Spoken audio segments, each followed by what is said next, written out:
All right, so now we have really committed.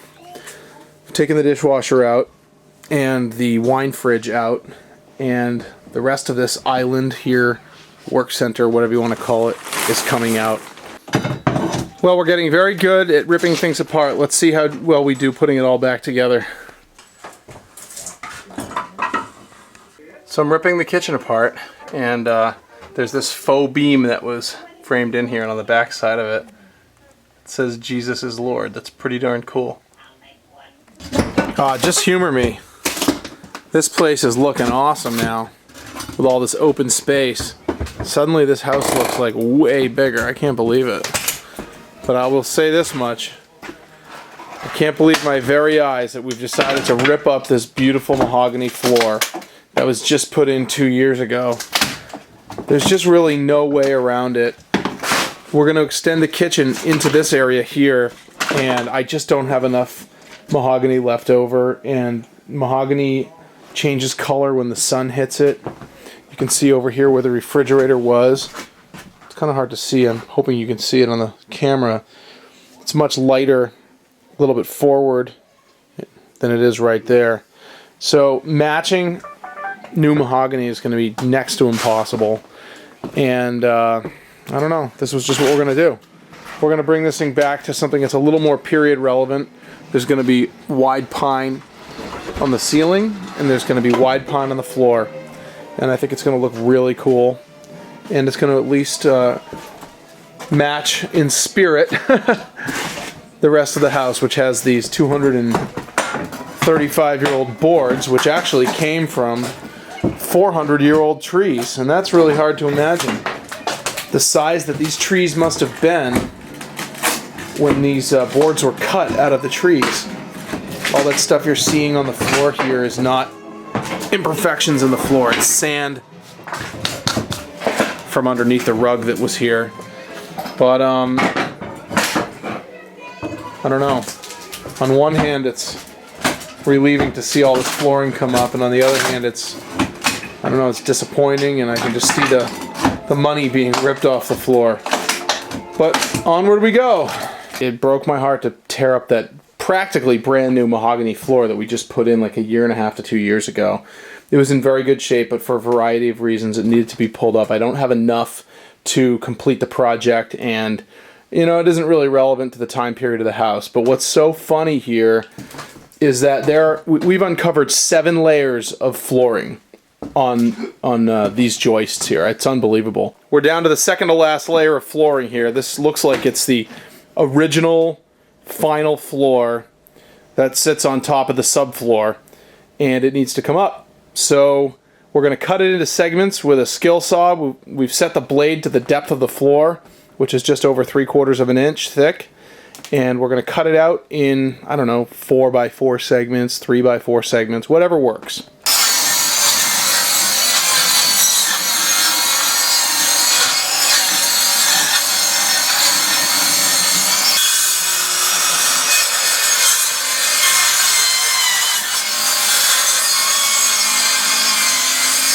What you finding underneath there, Rob? Nice old floor. So, in your opinion, this was probably the original final floor, huh? I think so. Yeah. Barn board.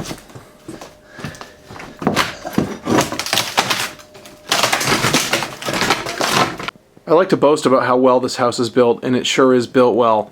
But I discovered a major mistake that they made, which has lived with this house since it was built, and I'm going to show that to you right now. I'm standing with my left foot in the old house and my right foot in the addition, the L, which was added 40 or 50 years after the house was built. So as you can see, the old floor on the left, right here under my left foot, is finished and was sanded by me a couple of years ago and finished, and it's beautiful in its antiquity. My right foot is the subfloor of the L, and the subfloor is sitting on top of, they're like almost 3x10s. They're like 2.5, 2 3/4 by 10 joists that are sitting inside of mortises on this beam here. So some ambitious builder mortised out every 16 inches on an 8x8 beam. You can see this beam starts right here, and it goes over about 8 inches. In the old house, the beam starts here and goes over 8 or 9 inches actually. Now, unfortunately, not all of the mortises were deep enough, and you can see here very specifically that this mortise caused this joist to protrude almost 3/4 of an inch. Now what you're seeing right here is my handiwork. The barn board subfloor actually bowed over in one continuous piece on top of, just like that, I guess. So what this means is that if I am planning on running another layer of flooring here, which is going to be about an inch thick, it's going to run over here, and it's not going to marry up properly on the flooring on the other side. It's going to create a height differential of approximately 1.5 inches, which is too much of a transition. I can live with 1 inch because I will create a threshold and bevel it over, and you'll be able to deal with it. But this, 1.5 inches is just too much. So what I did here, as you can see very clearly, is I snapped a line from here straight down this joist on each side of it, and I cross-cut these barn boards just with a skill saw. I set the depth of the blade exactly to the thickness of these boards, and I pulled this piece out, and that allowed these boards to just settle down. Now there's a little bit of camber in there. Obviously not everything is completely level, but these will push down just fine, and they actually fall on level when they're sitting. And it does a couple of things for me. It reduces this crazy camber, this big bubble that was in the floor, and it's going to allow me to get much closer to the height that I need to marry these two floors up. But as we go on toward the backyard, the outside wall here, things deteriorate fairly quickly. All of these joists are mortised flush, so the joists are mortised flush with the beam. Excuse me, the beam is mortised and the joists are tenoned. But as we get down here, they're actually too deep. And you can see, it may be hard to see it on the video. Try to get down at the ground level. You see how there's a dip? I mean, it's pretty obvious, even looking through the camera here, that there's a dip. And what that creates, I'll move closer.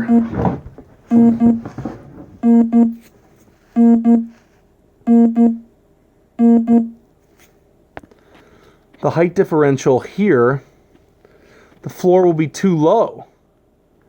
And so the lip will be going in the opposite direction.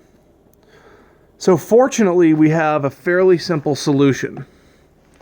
I'm going to go down below into the basement, and I'm going to put a bottle jack on a timber, and I'm going to jack this up and create a level.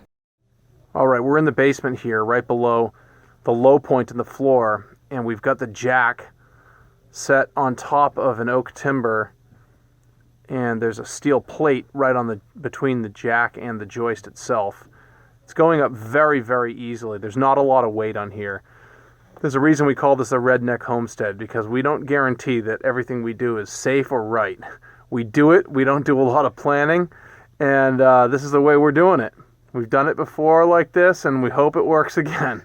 So don't try this at home. That's pretty level by Redneck estimations. That is pretty darn good. Well, the easiest way to deal with this was to take the barn board right off the top and hammer it from the top. As you can see, there's a lot of wiring. Generations of wiring. We got the floor all jacked up. We got the rafters all jacked up. The floor is secured. It's level. We installed a couple of joist hangers. Joist hangers aren't made for 3x10s, so we had to modify them just in the shop, bending them and banging them around to make them fit. But the floor is level and it's ready to be married up in the new portion of the house to the old portion of the house. It's really strong. We just gotta secure some of the floorboards and getting ready to lay the final floor. Thanks for joining me on this video here. Appreciate you taking the time. If you like this video, please do hit the thumbs up button. Now's the time to do that. And if you haven't already subscribed, we'd appreciate it if you would. You'd be notified when we release new videos. We try to come out with fresh content all the time. Tomorrow we're heading up to the off-grid cabin. There's probably about 4 feet of snow. Totally virgin snow. We're looking forward to trotting our way through there. So we'll take you along for the ride on that. Stay tuned. Thanks. Two older guys, David and Luke. Say hi. Hi. Where are we going tomorrow? Up to the cabin. Right on. What are we going to do up there? Have fun. Cool. What are you going to bring? Bringing some guns? Oh, yeah. You guys like guns? Yep. All right. Cool. So what do you expect when we get up there? What's it going to be like? Snowy. What else? Cold. Very cold, yeah, and very snowy. All right. Well, we'll take some video tomorrow and see you guys in action. Yeah. Thanks.